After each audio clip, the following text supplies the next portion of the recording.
Hello everyone, I am doctor Jagjit, I am history teacher. आज हम BA1 semester 1 इसका 5th chapter है Jainism and Buddhism. इसके बारे में पढ़ेंगे, डिस्कशन करेंगे। बुद्धिज्म बुद्धिज्म के फाउंडर महात्मा बुद्ध हैं। जैसे कि पहले बात की कि ये एक शाही कबीले को बिलोंग करते थे। शाक्य कबीला था बिहार के अंदर। उसके मुखिया थे सुशोधन। सुशोधन जो है ये महात्मा बुद्ध के पिता हैं। महात्मा बुद्ध, इनका असली नाम, इनका बचपन का नाम सिद्धार्थ है और इनका जन्म लुम्बिनी नाम की जगह पे हुआ। इनकी माता महामाया महामाया जो है अपने मायके जा रही थी जब इनका जन्म होने वाला था। उनके मायके नेपाल में थे, पर वो नेपाल में पूरा पहुंच नहीं पाई। नेपाल बॉर्डर पे ही भारत में लुम्बिनी नाम की जगह पे इनका जन्म हुआ और जन्म के कुछ समय बाद ही इनकी माता महामाया जो है उनकी मृत्यु हो गई। तो उनकी मृत्यु के बाद में ये बहुत छोटे होने की वजह से इनकी मासी जो है उसका नाम था गौतमी।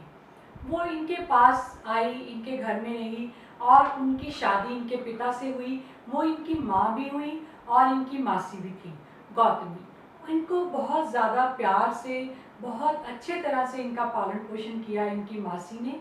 तो इसलिए इनका इतना ज़्यादा लगाव होने की वजह से इनका नाम जो है सिद्धार्थ से गौतम पॉपुलर हो गया। गौतमी से गौतम। और गौतम जो है ये पूर्ण शाही जो इनका पालन पोषण हुआ, पूरी की पूरी फैसिलिटीज़ इनके पास में थी जो एक राजा के पास में होती हैं। तो धीरे धीरे इनको ये लगा कि ये चीज़ें काम की नहीं हैं। इतना लेविश लाइफस्टाइल जो है वो काम का नहीं है। हमारी ज़िंदगी का मनोरथ क्या है वो इनको समझ में नहीं आ रहा था कि हम लोग क्या करने आए हैं। इतना खाना पीना, बढ़िया कपड़े पहनना, ये सब जो है, इसके अलावा क्या हमारा लाइफ का मोटिव होना चाहिए कि क्या चीज़ है, असलियत जीवन की क्या है। तो ये इस बात के लिए थे। इन द मीन टाइम इनकी शादी कर दी गई। इनकी शादी जो है कर दी गई, पर फिर भी ये अपने घर में इतना ज़्यादा अटैच्ड नहीं थे। तो इनके घर में एक लड़का पैदा हुआ और उसका नाम इन्होंने राहुल रखा। राहुल मतलब बंधन, कि ये मुझे बांधना चाहता है परिवार के साथ में। बट लेटर ऑन इनको जब लग रहा था कि मैं घर में नहीं रह सकूँगा, घर में रहना मेरे लिए पॉसिबल नहीं है, मैं घर से छोड़ूंगा, घर को छोड़ूंगा, घर से निकल जाऊंगा तो ही मेरा मनोरथ पूरा होगा। तो फाइनली इन्होंने डिसीज़न ले लिया और एक रात अपनी पत्नी और सोते हुए बच्चे को छोड़ के, उनको एक बार देखा पीछे मुड़ के और फिर चले गए हमेशा के लिए। और ये जो है इनका महात्याग बोला जाता है कि परिवार को इन्होंने त्याग दिया। इनके जीवन में हम चक्र मानते हैं। जो इनका जीवन भी है, जो फर्स्ट डे है इनका, जो इनके बर्थ का डे ऑफ बर्थ, वो भी एक चक्र माना जाता है। महाचक्र परिवर्तन जो है ये माने जाते हैं कि ये बहुत ज़्यादा नई नई चेंजेस जो आई, ये एक बहुत ज़्यादा प्रभावशाली व्यक्ति थे। आगे बढ़ते गए, ऐसे ही जैसे महावीर जैन का जीवन था, ऐसे ही इन्होंने भी कई व्यक्तियों को अपना गुरु धारण किया, उनसे बातचीत करने की कोशिश की कि मैं कहाँ जाऊँ, मैं कैसे ज्ञान की प्राप्ति करूँ। तो कईयों ने अपने अपने तरीके से बताया कि आप जंगल में बैठो, तपस्या करो, आप खाना पीना छोड़ दो। इनके साथ में 4 साधु थे, उनके साथ में इन्होंने कुछ देर तपस्या की, पर इनको कुछ सेटिस्फेक्शन नहीं मिला। वो ऐसे ही लगे रहे, ये उनको छोड़ के आगे निकल गए। उनको ये लगा कि ये इतना समझदार नहीं है, तो ये आगे चले गए। फिर कुछ और साधुओं से मिले, but he was not satisfied at all. Finally इन्होंने डिसाइड किया कि मुझे अपने आप में कुछ ध्यान लगाना है, देखना है कि ये जीवन की असलियत है क्या।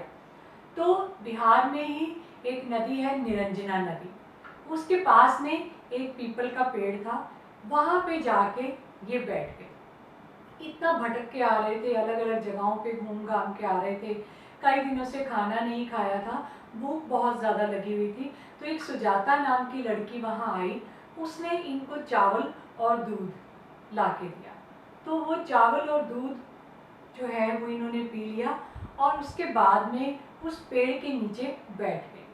कुछ दिनों के बाद में ये माना गया कि इनको जो है वो ज्ञान की प्राप्ति हो गई, ये बुद्ध हो गए। Buddha means fully enlightened person, पूर्ण ज्ञानवान व्यक्ति। तो ये बुद्ध के नाम से आगे चल के प्रचलित हो गए। तो इन्होंने जो अपना ज्ञान है उसको आगे बांटना चाहा। ये वहाँ से चल पड़े गया, गया नाम की जगह थी जहाँ पे वो नदी थी, निरंजना नदी, और वहाँ जो पीपल का पेड़ है उसके नीचे ये बैठे। गया से फिर चल के सारनाथ पहुँचे। वहाँ पे इनको वो 4 साधु मिले जिनके साथ में कंपनी इन्होंने की थी और छूट गए थे उनसे। उनको अपना सबसे पहला उपदेश दिया कि जीवन जो है उसकी कुछ सच्चाइयाँ हैं, हमें उन सच्चाइयों को फॉलो करना पड़ेगा। हमें अगर जीवन को दुखों से निपटारा करना है, छुटकारा डालना है, तो वो सारा का सारा हमें अष्ट मार्ग पे चलना होगा। महावीर जैन के बारे में जो मैंने पहले बताया है आपको कि 4 सच्चाइयाँ, ये महात्मा बुद्ध की हैं। उन्होंने त्रिरत्न, 3 ज्वेल्स का सिद्धांत दिया। इन्होंने 4 सच्चाइयाँ कि इंसान के जीवन दुख से भरा है, दुख का कारण इच्छा है। इच्छा को अगर हम दुख को खत्म करना चाहते हैं, इच्छा को खत्म करो, और इच्छाओं को खत्म करना है तो अष्ट मार्ग पे चलिए। अष्ट मार्ग क्या है? 8 प्रिंसिपल्स हैं जिनको आपने अपनाना है लाइफ में, तो आपकी ज़िंदगी सही ढंग से चलती जाएगी। वो क्या है? सही विश्वास। सबसे पहले आपका फेथ होना चाहिए, राइट फेथ होना चाहिए कि ये नहीं आप उड़ते उड़ते सोचे ये ठीक है, हो सकता है, ऐसे नहीं। अगर आप किसी काम को कर रहे हैं तो उसमें आपका फेथ होना चाहिए, और राइट फेथ आप रखिए, राइट चीज़ को चुनिए और उसमें फेथ रखिए। उसके बाद में राइट डिसीजन, सही निर्णय। अगर आपके सामने सिचुएशंस आती हैं तो आपको सही निर्णय लेना है। आपको कई बार पता भी होता है क्या सही है क्या गलत है। कोई ऑब्लाइजिंग के लिए या किसी कॉम्प्रोमाइज़ के लिए आप गलत रास्ता चुनते हैं, गलत निर्णय लेते हैं, ऐसा नहीं करना। अपना सही डिसीज़न लीजिए। उसके बाद में सही वचन, वचन जो आपने विचार किया है, आपका वचन जो है उसको पूरा निभाइए। उसके ऊपर पूरा जो है अपने वर्ड्स को जो है वो सही ढंग से कंप्लीट कीजिए। उसके बाद में सही आचरण, राइट कैरेक्टर, कि इंसान का आचरण जो है वो अच्छा होना चाहिए। ये नहीं कभी हम चोरी के लिए जा रहे हैं, कभी हम क्या काम कर रहे हैं, कभी हम कुछ बोलते हैं, कभी कुछ बोलते हैं, ऐसा नहीं। आपका आचरण, आपका कैरेक्टर ऐसा होना चाहिए कि लोग आपके एग्जाम्पल्स दें। अगर आपका आचरण अच्छा है तो आप अपने आप में पूरे कॉन्फिडेंट हो जाएंगे और आगे बढ़ते जाएंगे। इसके बाद में सही रहन सहन, राइट लाइवलीहुड, कि ये नहीं आपने कभी ज़्यादा खा लिया, कभी कम खा लिया, महंगा पहन लिया, ऐसे जी लिया, ऐसे जी लिया, ऐसे नहीं। सिंपल जीवन जिए और अच्छे ढंग से जिए। आप सिंपलिसिटी में रहिए। कोई ये नहीं कि उसका सामान छीन के अपने पास ले आए, ऐसा ज़्यादा खा लिया, कम खा लिया, ऐसा नहीं। खाने में भी सिंपल रहिए, कपड़ा पहनने में भी सिंपल रहिए। बिस्तर भी बहुत ज़्यादा गद्देदार नहीं रखिए कि आपको बहुत ज़्यादा कंफर्ट की आदत रहती है। सिंपलिसिटी, सही राइट जो लाइफस्टाइल है वो रखिए। उसके बाद में सही कर्म, आपके जो डीड्स हैं, आपके कर्म जो हैं वो सही होनी चाहिए। गलत कामों से अपने आप को बचा के रखिए, सही कर्मों की तरफ चलेंगे, क्योंकि ये जीवन जो है ये नाशवान है। कोई भी व्यक्ति जीवित नहीं रहेगा, वो किसी न किसी समय पे उसकी मृत्यु हो जाएगी और ये शरीर यहीं पे छूट जाएगा। नया जन्म जो मिलेगा ये कर्म के आधार पे। ये काफ़ी प्रिंसिपल्स अगर आप देखेंगे महावीर जैन के, महात्मा बुद्ध के, दोनों के सेम है। तो उसके लिए कर्मा थ्योरी के ऊपर दोनों ने जोर दिया है कि जो भी है इंसान के कर्म है, अगला जीवन हमारी आत्मा को जो मिलेगा हमारे कर्मों के आधार पे है। उसके बाद में सही जाप, अगर आप किसी चीज़ को, किसी पाठ पूजा कोई करते हैं, कुछ भी आप अपने मन में कोई वचन जाप करते हैं, वो सही जाप होना चाहिए। उसको एक बार ठान लीजिए, सही जाप करते जाइए, वो बहुत ज़रूरी है। उसके बाद में सही ध्यान, ये नहीं किसी ने कुछ कह दिया, आपने खाना पीना छोड़ दिया, आप धूप में बैठे हैं, आप कपड़े बिना कपड़ों के पहने हैं, कोई आपके ऊपर पत्थर फेंक रहा है, ऐसा नहीं। सही ध्यान लगाइए जिसमें आपकी अंतरात्मा जुड़ी हुई है। ये अष्ट मार्ग को अगर फॉलो करेंगे तो जीवन के अंदर सारी की सारी आपकी फालतू की इच्छाएं जो हैं, जो आपको दुखों की तरफ लेके जाती हैं, वो सारी खत्म हो जाएंगी और आप एक सरल जीवन की तरफ जाएंगे। इसके अलावा महात्मा बुद्ध जो हैं उन्होंने जाति प्रथा के खिलाफ आवाज़ उठाई कि जाति जो है एक हमारी बनाई हुई चीज़ है, ये नहीं होनी चाहिए। इंसान को जन्म के आधार पे कोई तुलना नहीं देनी चाहिए, उसके कर्मों के आधार पे होनी चाहिए। पैसे के आधार पे कोई तुलना नहीं होनी चाहिए, सिर्फ और सिर्फ उसके कर्मों के आधार पे चलना चाहिए। और धर्म के नाम पे कई तरह के आडंबर जो चलते थे, यज्ञ करना, बलियां करना, हवन करना, जिसमें बहुत पैसा लगता था, बहुत समय लगता था, वो बंद कर देना चाहिए। इन्होंने उसको हटाने की कोशिश की थी कि धर्म को सिंपल रहने दो, सिंप्लिसिटी रहने दो। तो कई लोगों ने पूछा कि महावीर जैन जैसे मानते थे या कई और उस समय के गौसल जो हैं, ये संत जो हैं, ये मानते थे कि भगवान कुछ नहीं है। और इनको भी पूछा गया कि आप भगवान के बारे में बताइए। इन्होंने ये नहीं कहा कि भगवान नहीं है, हाँ ये भी नहीं कहा कि भगवान है। He was silent in the name of God. किसी ने पूछा तो सिर्फ चुप रहे। ज़्यादातर उसका मतलब ये निकाला जाता है कि ये भगवान में यकीन नहीं रखते थे। इसीलिए इन्होंने कर्मा थ्योरी के ऊपर जोर दिया, कर्मा और रीबर्थ, कि अगला जन्म जो मिलेगा वो कर्मों के आधार पे मिलेगा। और महात्मा बुद्ध जो हैं, ये बुद्ध के नाम से आगे चल के इतने पॉपुलर हुए, लोग इनको महान आत्मा समझने लगे और इनका फाइनली नेम जो पड़ा महात्मा बुद्ध का नाम पड़ गया। इसके अलावा अलग अलग जगहों के ऊपर इन्होंने विजिट किया, अपने सरमन दिए, अपने उपदेश दिए। और ये जगहों, जिस जिन जगहों पे गए, बाद में राजा अशोक ने उन सारी जगहों के ऊपर कोई स्तंभ या इंस्क्रिप्शंस कराए ताकि महात्मा बुद्ध की एक एक जो याद है उसको कायम रखा जा सके। और इन दोनों की मृत्यु में भी सिमिलैरिटी है, महावीर जैन की और महात्मा बुद्ध की। महावीर जैन जो है बिहार के इलाके पावापुरी में उनकी डेथ हुई थी और महात्मा बुद्ध जो है कुशीनगर में इनकी मृत्यु हुई थी। तो ये दोनों ही एक ही इलाके के रहने वाले थे, दोनों ही रॉयल प्रिंस थे, दोनों ही क्षत्रिय जाति के थे और दोनों के सिद्धांत जो है काफ़ी हद तक मिलते थे।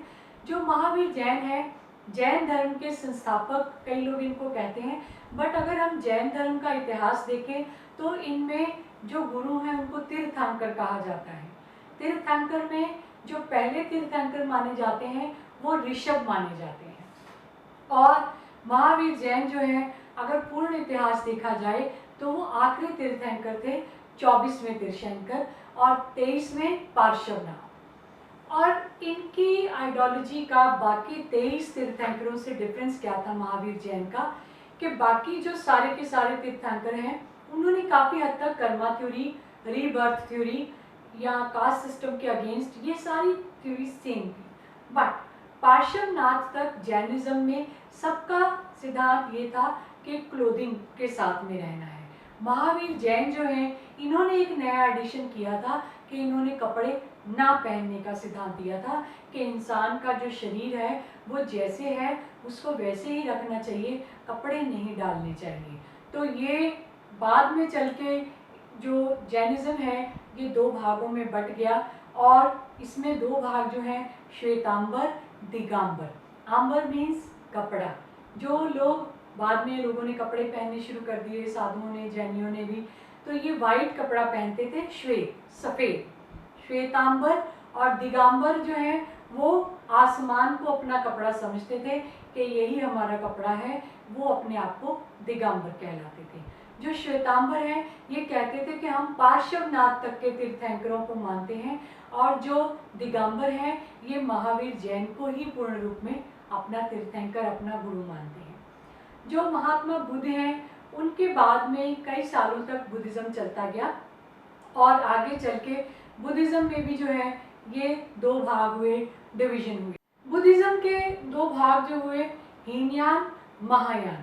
हीनयान छोटा चक्र जो महात्मा बुद्ध की सारी टीचिंग्स को मानेगा और महायान जो है उसका दायरा बढ़ गया जिसके अंदर नई टीचिंग्स मिल गई। अब ये नई शिक्षाएं, नई टीचिंग्स क्या, महात्मा बुद्ध ने, महावीर जैन ने सिद्धांत क्या दिया था कि इंसान को जन्म मरण के चुंगल से छुटकारा पाना चाहिए।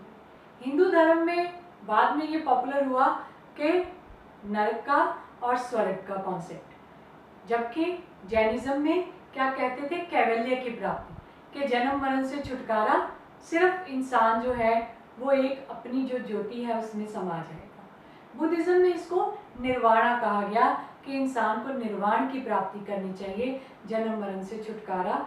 और हिंदू धर्म में आगे चल के कॉन्सेप्ट आया स्वर्ग का, नरक का।